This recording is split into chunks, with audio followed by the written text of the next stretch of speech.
ಆದರೆ ಭಾರತದ ಜೊತೆಗಿನ ಇರಾನಿನ ಸ್ನೇಹ ನಂಬಲರ್ಹವಾದಂಥದ್ದ. ಅಂದ್ರೆ ಅಯಾತುಲ್ಲಾ ಖಮೇನಿ ಕಾಶ್ಮೀರದಲ್ಲಿ ಹೋರಾಡ್ತಾ ಇರುವ ಮುಸ್ಲಿಂ ಬಾಂಧವರ ಪರವಾಗಿ ನಾವು ಇರಬೇಕು ಅಂತ ಭಾಷಣ ಮಾಡಿದ ಮೇಲೆ ಭಾರತ ಇರಾನನ್ನ ಮಿತ್ರ ರಾಷ್ಟ್ರ ಅಂತ ಪರಿಗಣಿಸಬಹುದಾ? ನೋಡಿ, ಒಂದು ಹೇಳಿಕೆ ಮೇಲೆ ನಾವು ಅವ್ರ ಮಿತ್ರರಲ್ಲ ಶತ್ರುಗಳು ಅಂತ ಹೇಳಲಿಕ್ಕೆ ಆಗಲ್ಲ. ಆಯ್ತಾ? Unless these are all political statements. Okay, ಇದು ಒಂದು ಪಾಲಿಸಿಯಾಗಿ ಪರಿವರ್ತನೆ ಆಗಿ Iran as a government policy, if it start supporting Kashmiri terrorist, then we can think of a policy rebound.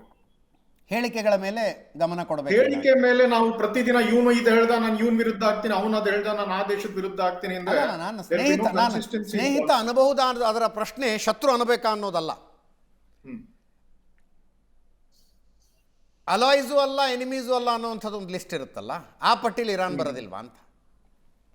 ಇರುತ್ತೆ.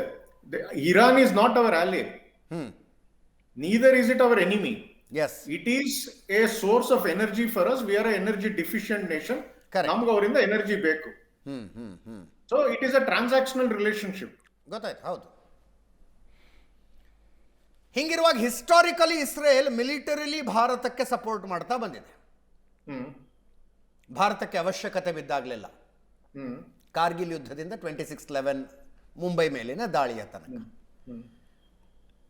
Should be call it a closer nation, ಅಂದ್ರೆ ನಮಗೆ ಹೆಚ್ಚು ಆಪ್ತವಾದಂತಹ ದೇಶ ಅಂತ ಹೇಳ್ಬೋದಾ? Correct. See, strategically Israel is a very close partner of India. But ಹಾಗಂತ ಅವ್ರು ಮಾಡೋ ತಪ್ಪನ್ನೆಲ್ಲ ನಾವು ಸರಿ ಅಂತ ಹೇಳಲಿಕ್ಕಾಗಲ್ಲ.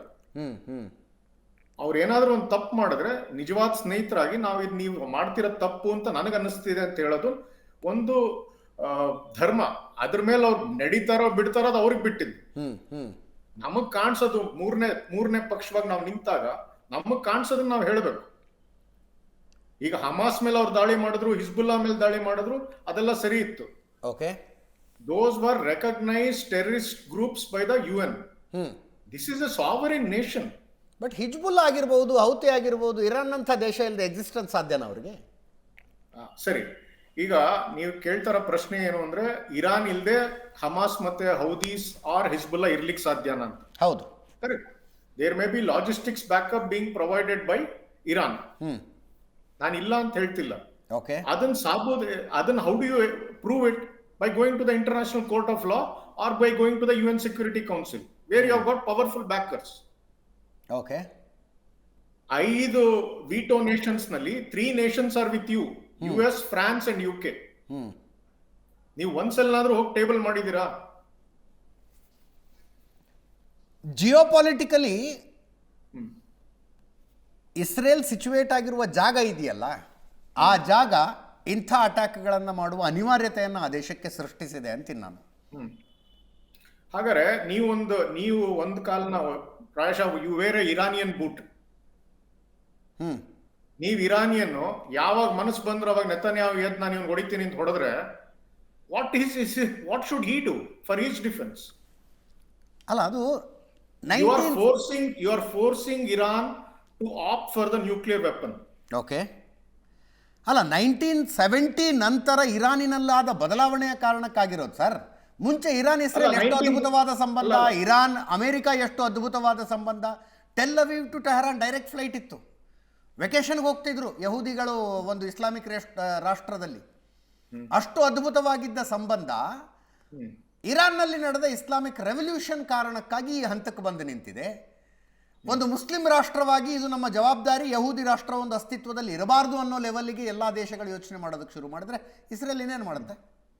ಸರಿ, ನೀವು 1979 ಹೇಳಿದ್ರಿ, ನಾನು ಸ್ವಲ್ಪ ಹಿಂದೆ ಕರ್ಕೊಂಡು ಹೋಗ್ತೀನಿ. 1953 ಏನಾಯ್ತು ಇರಾನ್ನಲ್ಲಿ? ಇದು ಏನ್ ಪ್ರಾಬ್ಲಮ್ ಅಂದ್ರೆ our narrative is all skewed from western sources. Okay, ನಾವೆಲ್ಲ ಹೇಳೋದು 1979ನೇ ಇಸ್ವಿದ್ ಮಾತಾಡ್ತೀವಿ, 1953ನೇ ಇಸ್ವಿದ್ ಯಾರು ಮಾತಾಡಲ್ಲ. ಓಕೆ, CIA ಮತ್ತು MI6 ಸ್ಪಾನ್ಸರ್ಡ್ ಕೂ ಇಂದ A elected PM was ousted in Iran, a nationalistic PM. He had nationalized all oil and gas industry in Iran.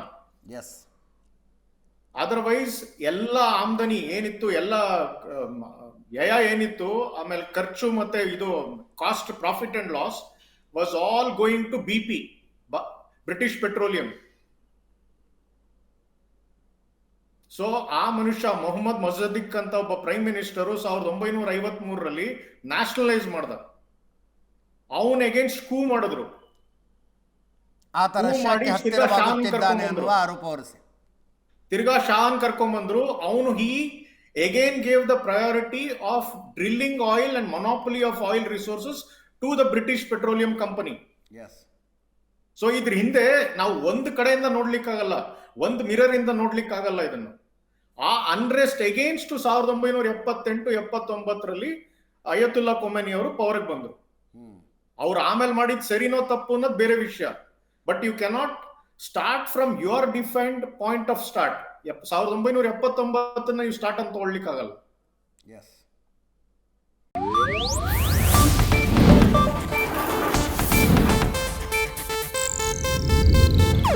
ಇದು Asianet news network ಪ್ರಸ್ತುತಿ.